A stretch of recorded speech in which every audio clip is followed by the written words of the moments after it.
लेकिन प्रकाश अंबेडकर जी की जो चुनावी राजनीति है वो हमेशा एक संशय के दायरे में रही है।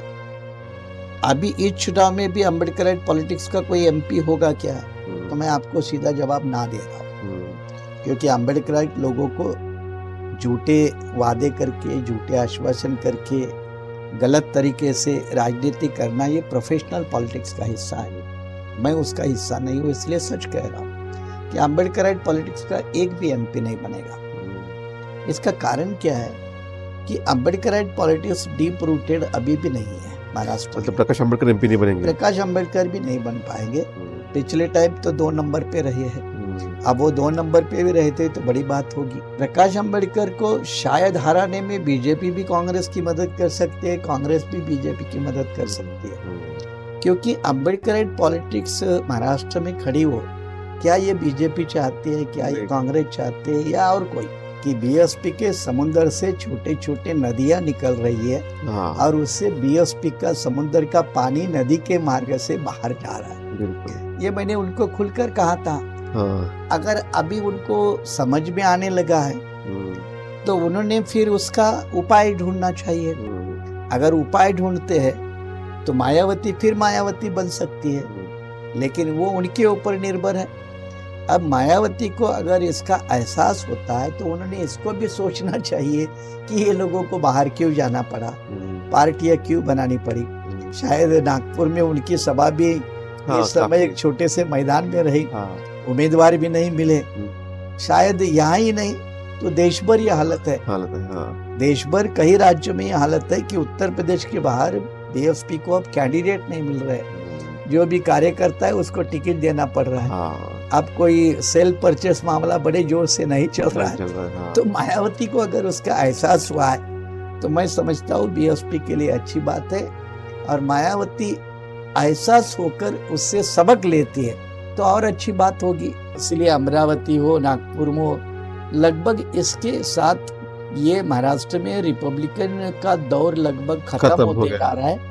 ये एक भविष्य के लिए चिंता का विषय है। आवाज इंडिया टीवी में आपका स्वागत है। इस समय चुनाव की सरगर्मी काफी तेज है, क्योंकि अंतिम इसमें चुनाव आ गया है पहले फेज का, और इस चुनाव में बीआरएसपी ने भी अपने उम्मीदवार उतारे हैं महाराष्ट्र में। और बीआरएसपी इससे पहले एमवीए का घटक भी थी विधानसभा चुनाव में, लेकिन इस बार बीआरएसपी इंडिपेंडेंटली कॉन्टेस्ट कर रही है। तो क्यों ऐसा आवश्यकता पड़ी कि इंडिपेंडेंट कॉन्टेस्ट करना चाहिए, और चुनाव के मुद्दे क्या है, रणनीति क्या है, इस पर बातचीत करने के लिए बीआरएसपी के संस्थापक और अध्यक्ष डॉक्टर सुरेश माने सर हमारे बीच में। सर, आपका बहुत बहुत स्वागत। मेरा सबसे पहला सवाल यह है कि आप महाराष्ट्र में कितने सीट्स पर कॉन्टेस्ट कर रहे हैं, आपके चुनाव की रणनीति क्या है, और एमवीए के साथ आपका गठबंधन था पिछले मर्तबा, इस बार क्यों नहीं हो पाया? 2-3 बातें प्रमुख रूप से है। एक तो 2019 की महाराष्ट्र विधानसभा चुनाव में हम महाविकास आघाड़ी का घटक रहे। 2.5 साल सरकार चली, और वो 2.5 साल के दरमियान लगभग हम 13 छोटे मोटे जो दल थे, जिसके 11 एमएलए थे, वो दल को बिल्कुल दरकिनार करके शिवसेना, राष्ट्रवादी कांग्रेस और कांग्रेस, ये तीनों की ही सरकार रही, और सरकार भी कोई एजेंडे के साथ नहीं चली। परिणाम था कि छोटे मोटे दल बिखर गए थे, चाहे सीपीआई हो, सीपीएम हो, बीआरएसपी हो, राजू शेट्टी हो। तो हम लोगों ने प्रागतिक पक्ष आघाड़ी भी बनाई थी। इसका कारण था कि कोई एजेंडे के ऊपर काम नहीं हो रहा था। और जब लोकसभा का ऐलान हो गया तो लोकसभा में ऑल इंडिया लेवल पे इंडिया गठबंधन बना। तो इस गठबंधन के लिए हम लोगों ने भी काफी इंतजार किया था कि हम लोगों को भी उसमें कोई सम्मानजनक स्थिति में एक्सेप्ट किया जाएगा। लेकिन कांग्रेस, राष्ट्रवादी और शरद पवार, ये तीनों ही गुट इकट्ठे होने के कारण इनको ऐसा लगा कि हमें और किसी की जरूरत नहीं है, और आपस में ही उनको महाराष्ट्र की 48 सीटें बहुत कम पड़ने लगी। और जिसके कारण उन्होंने बाकी दलों को जब सीटें नहीं आवंटित की, हमने भी अपने स्तर पे इसकी कोशिश की थी, लेकिन जब ये नहीं हुआ तो फिर राजनीति में जब आप लोग सक्रिय होते हैं, तो अगर किसी गठबंधन को जगह नहीं मिलती तो इसका मतलब ये नहीं कि आप चुनाव नहीं लड़ सकते। या चुनाव अगर नहीं लड़ोगे तो जिस तरह से चुनाव न लड़ने के कारण जो पार्टियां समाप्ति के कगार पर खड़ी होती है, वो हाल आपके भी पार्टी का होता है। और इसलिए व्यवहारिक भूमिका अपनाते हुए हम लोगों ने महाराष्ट्र में अपने बीआरएसपी के लगभग 25 सीटों पे उम्मीदवार और परभणी और हाथकणंगले और कोल्हापुर, ये 3 जगह पे शाहू महाराज, राजू शेट्टी और सीपीआई के क्षीरसागर, इनको हमने समर्थन दिया। समर्थन देने के पीछे भी उन्होंने हमें समर्थन मांगा, इसलिए हमने दिया। महाविकास आघाड़ी के नेताओं ने, चाहे विदर्भ की 5 सीटें हैं जहाँ बीआरएसपी के 5 सीटों पे उम्मीदवार है, या और अन्य जगह पे, महाविकास आघाड़ी के नेताओं ने, पार्टियों ने बाकी दलों से लगभग संपर्क नहीं किया। इसके कारण क्या है वो जाने। लेकिन छोटे मोटे दलों को समाप्त करना, उनकी अहमियत को नहीं बढ़ाना, उनको मार्जिनलाइज करना, ये भी बड़े दलों का एक राजनीति का हिस्सा होता है। और शायद कांग्रेस पार्टी को लगता होगा कि अब संविधान खतरे में, लोकतंत्र खतरे में, तो अम्बेडकराइट पार्टियां, अम्बेडकराइट लोग वैसे भी वोट देंगे, बिल्कुल, तो उनकी पार्टियों को क्यों बढ़ावे दे दे। ये भी उनकी सोच का हिस्सा हो सकता है। और इसलिए उन्होंने अपनी रणनीति बनाई होगी, फिर हमें अपने रणनीति के ऊपर काम करना पड़ता है, और इसलिए चुनाव मैदान में आना पड़ा। बिल्कुल। आपने जब एक बहुत बड़ी सभा का आयोजन भी किया था इंदिरा मैदान में, तब आपने एक अपील भी की थी जितने भी अम्बेडकराइट पार्टीज हैं, इवन अपने बीबीए के अध्यक्ष प्रकाश अम्बेडकर साहब को भी अपील की थी कि सब लोग मिलकर चुनाव कॉन्टेस्ट करते हैं, लेकिन उसका भी शायद असर नजर नहीं आ रहा। बीबीए भी अब अलग से कॉन्टेस्ट कर रही है, आप भी अलग से कॉन्टेस्ट कर रहे हैं, और कुछ आरपीआई के जो लोग हैं वो भी कुछ चुनिंदा जगह पे कॉन्टेस्ट कर रहे हैं। वो 15 मार्च की जब अपनी नागपुर में एक बड़ी रैली हुई कांशीराम जी के जन्मदिन के मौके पर इंदिरा मैदान में, तो मैंने पब्लिकली कहा था कि हम महाविकास आघाड़ी के लिए और 25-26 तारीख का समय देंगे, 10 दिन इंतजार करेंगे। हमारी तरफ से कोशिश रही, कोई रिस्पॉन्स नहीं मिला, कोई रिस्पॉन्स नहीं था। ये एक बात। फिर मुझे ये एक राजनीति का अनुभव होने के कारण, एक समीक्षा करने की, एक स्टडी होने के कारण मुझे मालूम था कि इंडिया आघाड़ी और प्रकाश अम्बेडकर जी का गठबंधन नहीं होने वाला है। सही बात। तो इसलिए मैंने प्रकाश अम्बेडकर जी से अपील की थी कि भाई इसमें उसमें फंसने की बजाय हम अपनी अम्बेडकराइट ओन पॉलिटिक्स को मजबूत करना चाहिए, और इसलिए सारे दलों ने मिलकर चुनाव लड़ना चाहिए। नेचुरली उसकी लीडरशिप आपको मिलेगी, उसमें कोई दो राय नहीं था। लेकिन प्रकाश अम्बेडकर जी की जो चुनावी राजनीति है वो हमेशा एक संशय के दायरे में रही है। वो इंडिपेंडेंट करेजियस भूमिका नहीं लेते हैं। अम्बेडकराइट पॉलिटिक्स मजबूत करने वाली वो भूमिका लेने में हिचकिचाते हैं।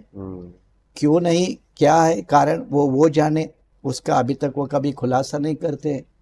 लेकिन उनके ये इंडिफरेंट रवैये के कारण पिछली लोकसभा में भी अम्बेडकराइट राजनीति को महाराष्ट्र में वोट तो मिले, लेकिन कामयाबी नहीं मिली। अब शायद वोट भी नहीं मिलेंगे, कामयाबी नहीं मिलेगी। और इसलिए ये अपील तो किया था, लेकिन वो अपने अलावा अपने भाई को भी वो किसी पार्टी का नेता नहीं मानते। बिल्कुल। किसी बुद्धिस्ट नेता को वो अपना समाज के कोई उसकी स्पेस है, इस बात को नहीं मानते।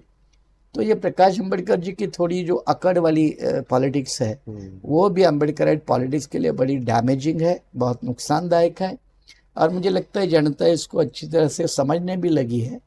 रहे बाकी छोटे मोटे रिपब्लिकन, तो कोबरागड़े वाले भी मुझे मिले थे, बाकी भी मिले थे, लेकिन वो बेचारे एक दूसरे को समर्थन करने के अलावा चुनाव लड़ने में कोई इंटरेस्ट नहीं है उनका। और इसलिए अमरावती हो, नागपुर हो, लगभग इसके साथ ये महाराष्ट्र में रिपब्लिकन का दौर लगभग खत्म होते जा रहा है। ये एक भविष्य के लिए चिंता का विषय है। बिल्कुल, ये भविष्य के लिए चिंता का विषय है। लेकिन अब ऐसे माहौल में जब महायुति एक सेपरेट कॉन्टेस्ट कर रही है, महाविकास आघाड़ी सेपरेटली कॉन्टेस्ट कर रही है, बीबीए कॉन्टेस्ट कर रही है, ऐसे इसमें बीआरएस को आप कहाँ पे देखते हैं? क्योंकि आरपीआई भी नहीं है या फिर अन्य कोई घटक दल भी नहीं है। एक तो ऐसा है कि पिछले लोकसभा चुनाव के नतीजे अगर हम देखें तो सेना बीजेपी गठबंधन को 43 सीटें थी, 23 और 18। बिल्कुल। कांग्रेस को 1 थी, 3-4 शरद पवार के पार्टी के थे। तो इस जो माहौल का बंटवारा था, तो उस वक्त भी कोई अम्बेडकराइट पॉलिटिक्स का कोई एमपी नहीं था, एमएलए भी नहीं है आजकल, तो एमपी भी नहीं था। अभी इस चुनाव में भी अम्बेडकराइट पॉलिटिक्स का कोई एमपी होगा क्या? तो मैं आपको सीधा जवाब ना दे रहा हूँ, क्योंकि अम्बेडकराइट लोगों को झूठे वादे करके, झूठे आश्वासन करके, गलत तरीके से राजनीति करना ये प्रोफेशनल पॉलिटिक्स का हिस्सा है। मैं उसका हिस्सा नहीं हूँ, इसलिए सच कह रहा हूँ कि अम्बेडकराइट पॉलिटिक्स का एक भी एमपी नहीं बनेगा। इसका कारण क्या है कि अम्बेडकराइट पॉलिटिक्स डीप रूटेड अभी भी नहीं है महाराष्ट्र मतलब में। प्रकाश अम्बेडकर एमपी नहीं बनेंगे? प्रकाश अम्बेडकर भी नहीं बन पाएंगे। पिछले टाइम तो 2 नंबर पे रहे हैं, अब वो 2 नंबर पे भी रहते तो बड़ी बात होगी। क्यों मैं ये क्यों कह रहा हूँ कि असलियत को स्वीकारना पड़ेगा हम लोगों को, आप लोगों को, क्योंकि प्रकाश अम्बेडकर को शायद हराने में बीजेपी भी कांग्रेस की मदद कर सकती है, कांग्रेस भी बीजेपी की मदद कर सकती है, क्योंकि अम्बेडकराइट पॉलिटिक्स महाराष्ट्र में खड़ी हो, क्या ये बीजेपी चाहती है, क्या ये कांग्रेस चाहते हैं या और कोई? और इस बारे में तो उनकी एक राय है कि अम्बेडकर पॉलिटिक्स समाप्त हो और अम्बेडकराइट लोग इनके पिछलों को बनकर चलते रहे, वोटर बन के रहे। ये उनकी दिले ख्वाहिश तमन्ना होती है और इसलिए प्रकाश अम्बेडकर को भी तवज्जो नहीं मिली है। उनके भी अपनी कुछ खामियां हैं, लेकिन तवज्जो नहीं मिली है। असलियत में अगर एक चाणाक्ष नेता अपॉर्चुनिटी का फायदा उठाता है, बिल्कुल, उसमें प्रकाश अम्बेडकर पिछली बार भी फेल हो गए, अभी भी फेल हो गए। अब ऐसे हालत में बीआरएसपी तो हम 6 साल की पार्टी है, लेकिन पिछली विधानसभा चुनाव में हम महाविकास आघाड़ी में जाके अपना एग्जिस्टेंस तो एक्सेप्ट करवाने के एक मजबूर करवाना होता है। तो ये चुनाव में एक एजेंडा रखना होता है।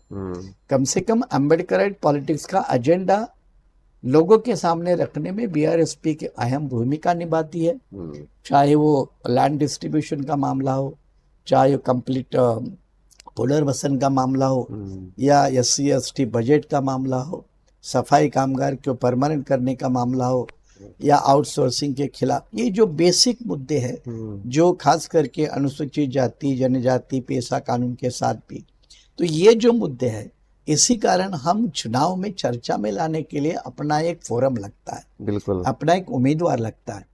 इसलिए जीतेंगे नहीं जीतेंगे एक अलग बात है, लेकिन जीतने की शुरुआत करना भी बहुत जरूरी होती है। और इसलिए लोकसभा तो बड़ा क्षेत्र होता है, लंबी लड़ाई होती है, लेकिन जब आप लोकसभा में उतरोगे तो उसका इम्पैक्ट असेंबली में होगा, असेंबली में उतरोगे तब वो लोकल बॉडीज पे होगा। तो ये राजनीति को एक कंटिन्यूटी देती है और इसलिए ये चुनाव में बीआरएसपी अपना एक एजेंडा, अपनी एक आइडेंटिटी, इसको एस्टैब्लिश करने में सफल होगी, इसमें कोई राय नहीं। बिल्कुल। एक और मेरा सवाल ये है कि अभी बीएसपी अध्यक्ष मायावती की रैली हुई, उन्होंने एक बात बड़े स्पष्ट तौर पे कही कि कुछ ऐसे छोटी छोटी पार्टियां हैं जो बीएसपी से ही निकली है, वो बहुत नुकसान कर रही है आंदोलन का। उनका कटाक्ष चंद्रशेखर आजाद की पार्टी पे था, आपकी पार्टी पे था, या फिर बाबा मेश्राम की पार्टी और अन्य कोई दल है। आप कैसे देखते हैं उनके स्टेटमेंट को? नहीं, अगर मायावती ने ये स्टेटमेंट किया है तो यही सच्चाई। मैंने उनको बीएसपी छोड़ने के पहले उनको सामने बैठकर कहा था कि बीएसपी के समुद्र से छोटे छोटे नदियां निकल रही है और उससे बीएसपी का समुद्र का पानी नदी के मार्ग से बाहर जा रहा है। बिल्कुल, ये मैंने उनको खुलकर कहा था। अगर अभी उनको समझ में आने लगा है तो उन्होंने फिर उसका उपाय ढूंढना चाहिए। अगर उपाय ढूंढते हैं तो मायावती फिर मायावती बन सकती है, लेकिन वो उनके ऊपर निर्भर है। अब मायावती को अगर इसका एहसास होता है तो उन्होंने इसको भी सोचना चाहिए कि ये लोगों को बाहर क्यों जाना पड़ा, पार्टियां क्यों बनानी पड़ी। ठीक है, कुछ लोग बिखा हुए उनको छोड़ दे, लेकिन जो टिकाऊ लोग थे वो आपके पास क्यों नहीं टिके? इसका जवाब तो उनको खुद को देना चाहिए। और नुकसान अगर उनको लगता है कि उनको हो रहा है, शायद नागपुर में उनकी सभा भी इस समय एक छोटे से मैदान में रही, उम्मीदवार भी नहीं मिले, शायद यहाँ ही नहीं तो देश भर ये हालत है। देश भर कई राज्यों में ये हालत है कि उत्तर प्रदेश के बाहर बीएसपी को अब कैंडिडेट नहीं मिल रहे, जो भी कार्यकर्ता है उसको टिकट देना पड़ रहा है। अब कोई सेल परचेस मामला बड़े जोर से नहीं चल रहा है। तो मायावती को अगर उसका एहसास हुआ है तो मैं समझता हूँ बीएसपी के लिए अच्छी बात है। और मायावती एहसास होकर उससे सबक लेती है तो और अच्छी बात होगी। बिल्कुल। देखते हैं भविष्य में क्या वो देखते हैं समझ लेते भविष्य में हैं। क्या होता है, देखेंगे। जी। मेरा एक अंतिम सवाल यह है कि अब विदर्भ का पहला फेज का जो चुनाव है, जिसमें नागपुर है, चंद्रपुर, गढ़चिरौली, भंडारा और रामटेक, तो ये 5 जगह पे बीआरएसपी के कौन से उम्मीदवार हैं और किस तरह से कॉन्टेस्ट कर रहे हैं? एक तो जो पूर्व विदर्भ का जो 5 लोकसभा के फर्स्ट फेज के इलेक्शन हो रहा है 19 तारीख को, इसमें 5 जगह पे बीआरएसपी के कैंडिडेट है। उसमें से 2 ओबीसी है, ओके। एक ट्राइबल है और 2 शेड्यूल कास्ट के हैं। मतलब ओबीसी तो नागपुर में और भंडारा में है, ओके। ट्राइबल तो नेचुरली गढ़चिरौली में है, हाँ। और रामटेक तो शेड्यूल कास्ट रिजर्व है, और चंद्रपुर में भी शेड्यूल कास्ट है। ओके। अब इसमें अच्छे कैंडिडेट भी है। यहाँ कुंडवी हमारा विदर्भ का अध्यक्ष है, गढ़चिरौली में पूर्व डीवाईएसपी है, ओके। या भंडारा में तेली समाज के एडवोकेट प्रदीप ढोबले जी ओबीसी सेवा संघ के हैं। ये अच्छे कैंडिडेट है। एडवोकेट हमारे शेंडे जी इधर रामटेक में है, महिला आघाड़ी की घोनमोड़े डॉक्टर ये चंद्रपुर में है। तो ये 5 क्षेत्रों में। अब ये 5 क्षेत्रों में वंचित नागपुर में नहीं है, बीएसपी है लेकिन पहले जैसे मजबूत नहीं है, बाकी 4 क्षेत्रों में। अब मुझे यहाँ आपके अच्छा वो आपने पूछा कि विदर्भ के वडेट्टीवार वो नाना पटेल हो, ये अच्छी तरह से जानते हैं कि बीएसपी बीआरएसपी का क्या काम है, वो उनको पता है। चलो बीएसपी से आप बात नहीं हो सकती तो मुझसे तो वो बात कर सकते थे। अब वडेट्टीवार हमारे मंच पे आए हैं, पटोले जी आए हैं, उनके भी प्रोग्राम में मैं गया हूँ, लेकिन फिर वही मुद्दा है कि इन लोगों को अम्बेडकराइट पॉलिटिक्स को मजबूत नहीं करवाना है। अब देखो 2 दिन पहले राजस्थान में बसपा के 2 एमएलए वो शिवसेना में गए। किसके शिवसेना में? एकनाथ शिंदे के शिवसेना। अब मुझे बताइए राजस्थान में एकनाथ शिंदे की शिवसेना है क्या? नहीं, कुछ नहीं है। वहां तो बीजेपी की सरकार है। लेकिन बीजेपी एकनाथ शिंदे की पार्टी को राजस्थान में हवा दे रही है कि देखो भाई ये बड़ा दल है, ये हमारे साथ अलायंस में है। तो बीजेपी में डायरेक्ट लेने के बजाय वो एमएलए वहां बेच रही है। तो बीजेपी अपने साथी दलों को बढ़ाती है। कांग्रेस पार्टी में ये बड़ी कमी है कि वो अपने साथ वाले दलों को नहीं बढ़ाती है। सिर्फ महाराष्ट्र में नहीं, बाकी जगह भी यही कांग्रेस पार्टी के सोच के एक लिमिटेशन होने के कारण कांग्रेस का जो कोएलिशन है वो इतना बड़ा नहीं हो रहा है देश के कई राज्यों में। तो ये 5 जगह पे मुद्दे भी बहुत है। जैसे नागपुर है, नागपुर में गडकरी ने तो कहा था कि मैं प्रचार भी नहीं करूंगा, पोस्टर नहीं लगवाऊंगा, लेकिन आजकल वो दरकिनार गांव गांव घर घर घूमने में लगे हैं। अब कह रहे हैं मैंने बहुत विकास किया, अगले इतनी नौकरियां लाऊंगा। पहले लाए कितने ये बताइए। बिहान के नाम से क्या हुआ नागपुर कर अच्छे लोग जानते हैं। या कई बार या बरसात हुई तो सीमेंट के रोड के कारण क्या नुकसान हुआ ये भी नागपुर वाले जानते हैं। चाहे फिर अंबादरी का अंबेडकर स्मारक का मामला हो ये भी तो जानते हैं। ये तो विकास ठाकरे के एरिया का मामला है। तो कितने ये गोसेखुर्द के कारण पुनर्वसन नहीं हुआ, बैक वाटर के कारण किसानों का नुकसान, धान उत्पादक किसानों को उचित मूल्य नहीं, उनको एनुअल बोनस नहीं, भंडारा गोंदिया चंद्रपुर में एक भी फैक्ट्री नहीं, कोई रोजगार नहीं होता। और इस हालत में गढ़चिरौली में अकेले भविष्य में ये एकनाथ शिंदे के सरकार के एक मंत्री उदय सामंत ने कहा कि हम 5000 हेक्टेयर जमीन एक्वायर करेंगे। तो किसकी जमीन जाएगी? खेती की जमीन जाएगी। गढ़चिरौली में सुरजागढ़ के कारण आदिवासी परेशान है। वहां के ग्राम सभा के अधिकारों के ऊपर बुलडोजर चला है। तो ये सारा पूर्व विदर्भ का मामला जो बहुत पिछड़ा है, और ये विदर्भ राज्य के मांग करने वाले गडकरी फडणवीस साहब वो मांग को लेकर भूल भी गए नहीं है उसका। तो इसलिए इस रीजन को बैकवर्ड रखने में कांग्रेस तो है ही जिम्मेदार, बिल्कुल बीजेपी, लेकिन पिछले 8-10 साल से बीजेपी भी उतनी जिम्मेदार है। इस बात को हमें एक्सेप्ट करना पड़ेगा। बिल्कुल। तो विदर्भ को जो अभी भी विदर्भ पिछड़ा हुआ है, इसके जिम्मेदार कांग्रेस भी है, बीजेपी भी है। और कई ऐसे मुद्दे थे जिसमें अगर बीएसपी साथ में नहीं थी या वीवीए साथ में नहीं थी तो बीआरएसपी को साथ में लेने में एमवी को कोई दिक्कत नहीं होनी चाहिए थी। उससे पहले गठबंधन था भी, तो ये कांग्रेस बड़ा दिल क्यों नहीं दिखाती है, सबसे बड़ा सवाल यहाँ पर डॉक्टर सुरेश माने सर ने उठाया है। तो बहरहाल इस चुनाव के समूचे चर्चा मुद्दे पे आज हमने सर से बातचीत की और मैं अंतिम टिप्पणी सर से जानना चाहूँगा कि जब लोग ये कहते हैं कि संविधान बचाने का चुनाव है, जब बीजेपी के कई नेताओं के भी हमें स्टेटमेंट देखने को मिलते हैं कि वो खुले तौर पे कहते हैं कि संविधान बदलना जरूरी है, तो ऐसे माहौल में इस चुनाव को आप कैसे देखते हैं? क्योंकि आप महाराष्ट्र में तो कॉन्टेस्ट कर रहे हैं, लेकिन बाकी जगह तो फिर कांग्रेस को ही बेनिफिट होगा। नहीं, बीआरएसपी महाराष्ट्र में लड़ रही है, लेकिन 6-7 सीटों पे गुजरात में है, अच्छा, 5-6 सीटों पे तेलंगाना में है, ओके, और 2 सीटों पे हरियाणा में है। ओके। अब जो आपने मुद्दा ये कहा कि ये चुनाव रियली वो 2 सब्जेक्ट को लेकर एक बड़ा अहम चुनाव है। हाँ, क्या भारत का लोकतंत्र संविधानात्मक लोकतंत्र रहेगा, या मोदी अधिकारशाही बनकर रहेगा, राइट, या मोदी की जो डिक्टेटरशिप की पॉलिटिक्स है ये बन के रहेगा। और इसके सिंबल उन्होंने दिखाना शुरू भी किया। हाँ। जैसे यूनिफॉर्म सिविल कोड के कारण मुसलमानों का डराने का काम चालू है, सीएए के कारण डराने का काम शुरू है, यूएपीए कानून के माध्यम से कई लोगों को जेल में भरने का ये चालू है, या इनकम टैक्स, सीबीआई या ईडी के माध्यम से अपोजिशन को डराना, उसके लिए उद्योगपति से इलेक्ट्रल बॉन्ड जैसे तरीकों से पैसा निकलवाना, ये सारे गैर कानूनी काम बीजेपी के समय में हो रहे। और इसलिए बेसिक सवाल है कि संविधान की किताब रहेगी, क्या सरकार संविधान वाली होगी? बिल्कुल, वो किताब को हाथ नहीं लगाएंगे। हाँ। किताब को हाथ नहीं लगाएंगे। अपना एजेंडा, ये मैं इसलिए कह रही हूँ कि वो उतने बेवकूफ नहीं है हाँ। जितना कांग्रेस समझ रही है, बाकी लोग समझ रहे हैं। हाँ। वो कहेंगे हम तो संविधान की पूजा ही करेंगे, हाँ। संविधान को ही हम अपना पवित्र ग्रंथ मानते हैं।